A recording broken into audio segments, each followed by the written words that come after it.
Our conversations with the candidates for Watertown City Council continue, and we have Robert Kimball here to answer a few questions. Thanks for joining us. It's my pleasure. And the first question, I think, is, and some people may ask you this on the campaign trail, why do you want to get on City Council?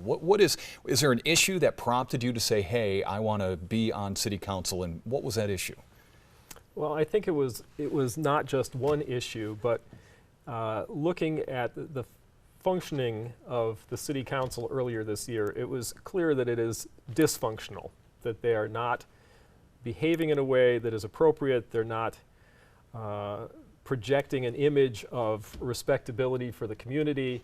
And there were a couple decisions, high dollar items, that I think maybe could have used a little bit more thought before jumping into them. And so for all of that, I thought, you know, we can do better than this. And that boiled down to, I can do better than this. What sort of talents do you bring to the race? What kind of qualities do you have that you tell the voter, I'm right for this job?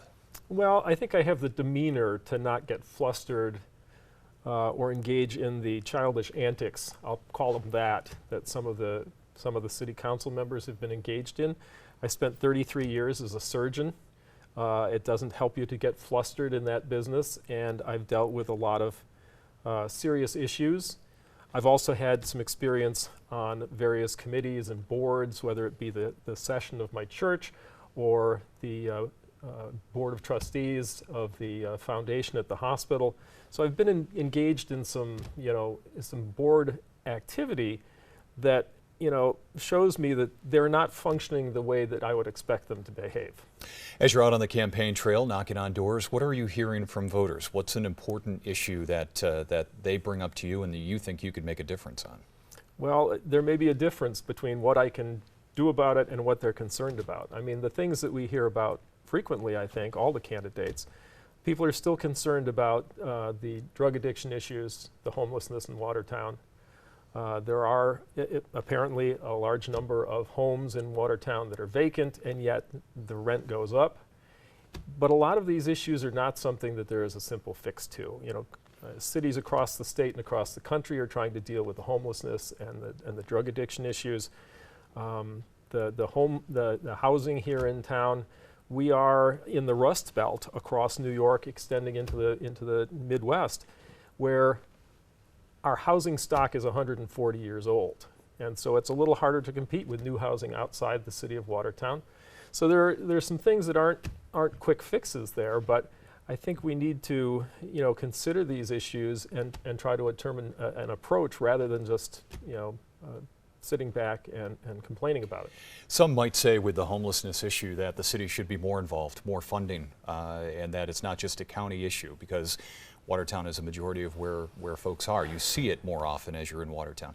Do you like the approach that has been taken so far by the city, or would you be in favor of spending more money to help out the problem? Well, I think I would not be against trying to work collaboratively with the other organizations more directly to see what the city could offer, whether it be financial or other support services. But a lot of that does come down to the county having the responsibility through the DSS and things like that to try and address these issues. But we can't just sit back and say that's not our problem, because this is our city, and when we want to try and make it better for everybody. Mm-hmm. And the housing stock, is there an answer for that, or is that one where it's tougher and you don't know really what direction to go into? Because the city wouldn't be in the business of going in and renovating old homes, or is there an idea that you have there of fixing the problem with old homes and abandoned houses? I don't think I have a fix for that. Of course, looking around, it's clear that nobody has had a perfect fix for that. I did have a conversation with a high-level individual in the city staff who said he thinks right now it's actually better than it had been, say, 10 years ago, right after the Great Recession. But it's a multi-factor problem. Some people just choose to abandon their mortgage and leave. Others, may not have the wherewithal to try and make their house look better. Some of them are, I think, abandoned rentals. But Yeah, and in fact, there are a couple well-known homes where people are still paying their taxes, but they've done no maintenance on the house in years, and there's really nothing the city can do about that because their taxes are paid up. That is the mechanism whereby the city can get more personally involved or directly involved, is when they default on their taxes. Then we have a mechanism to turn the property over and try and get it back into a better condition. You mentioned purchasing two high-priced items. I would imagine you're talking about the golf course and also the pool. Have those issues gotten too much attention, or are you critical of them? Those are done deals. The checks have been signed. The construction contracts have been awarded. There's no going back on those. And I think it is time to move on. I think we have all the pools we'll need for a long time. The golf course, oddly enough, has which is only part of the piece of property they bought, actually is one of the few properties in the city that will actually return some money as an asset. Not more than it takes to run it, probably. I think it'll probably be a break-even thing, but at least it's returning some money in its use, and I think it is an asset to the community. So I think we need to move on from those and start thinking about the more direct upcoming things that we have to address, like the water treatment plant, a long-term plan to address the loss of revenue that comes when the national grid contract for our excess power comes up. Those are things that, I think the power contract, we have 6.5 years yet before that goes away, but it would be time well spent to start looking at our options to see what is the best choice. And give me a little bit of your insight in terms of the way you are fiscally, because I think anyone that gets into a government position where you're dealing with taxpayer money, how would you describe yourself? Are you conservative when it comes to finances, or do you see yourself being someone that does go and maybe but spending the money to have more recreational things in Watertown? Where do you land with the money that you'd have to spend as a council person? I consider myself fiscally conservative. Now, socially, your life is your life, my life is my life. I have no problems with how anybody chooses to live their life. But from a financial standpoint, if we're going to spend taxpayers' money on an item, we need to know that there is a benefit to the community as a whole. That it is worth the amount of money we're spending on that, and I consider myself in that regard fiscally conservative. Mm-hmm.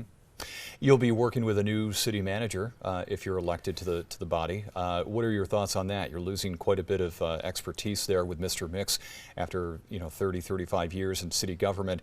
That wasn't something that you knew when you started running for council, that you would have a new leader there. Right. Does that concern you? It does concern me. I had actually looked ahead thinking that Mr. Mix had almost left last year and then signed a 2-year contract, and I figured we'll have at least a year with him if I'm elected. And he does bring a lot of experience to the table and a lot of knowledge about how things have been done before, what irons are in the fire, kind of in the background, that kind of thing. I really think that's going to be a big loss. I think that the current council seems a little overeager to fill the position when several of the members are on their way out. I think it may be a more prudent move to appoint an interim city manager who could hold that seat, continue the operations of the local government, and then perhaps have a more detailed search for a competent individual, perhaps after the new council is installed. You're making the point that perhaps the new people coming in to be on that council should have a say in who leads the city next. I think that would be prudent. Yeah. Well, okay, so my last question, what are you saying to voters as you go out and about? What are you telling them? Why vote for Robert Kimball? Well, again, I think I bring the appropriate demeanor to the job. I can't. You can't even tally up how much time has been spent talking about a meme page. I've never looked at the meme page. I don't care what's on the meme page. That's irrelevant. If I'm a 13-year-old kid, I want to know what's on the meme page. We should be behaving as adults here. We shouldn't be poking fingers at people and talking over the the head of the council over the mayor. You know, there has to be some decorum there. So I'm not going to engage in that. I will work with whoever is on the council, and that remains to be seen who's going to be there, both who's in the mayor's chair and who else is going to be on the council. But so I don't think that will be an issue. I think I have, you know, some personal experience in business. I ran my own business for about 20 years. I was involved in running my business and making sure that ends met. And I know that when we were running a little short on money, it was my salary that took a cut until finances picked up. So I'm familiar with business matters. As I said, I've had some experience on boards and organizations, and I think I bring all of that, as well as I think you know, I know this can be viewed in the wrong way. I'm a fairly smart guy, I think, and I don't think that's a bad thing to have on the city council. All right, Robert Kimball, council candidate. Thanks for coming in. My pleasure. Thank you very much.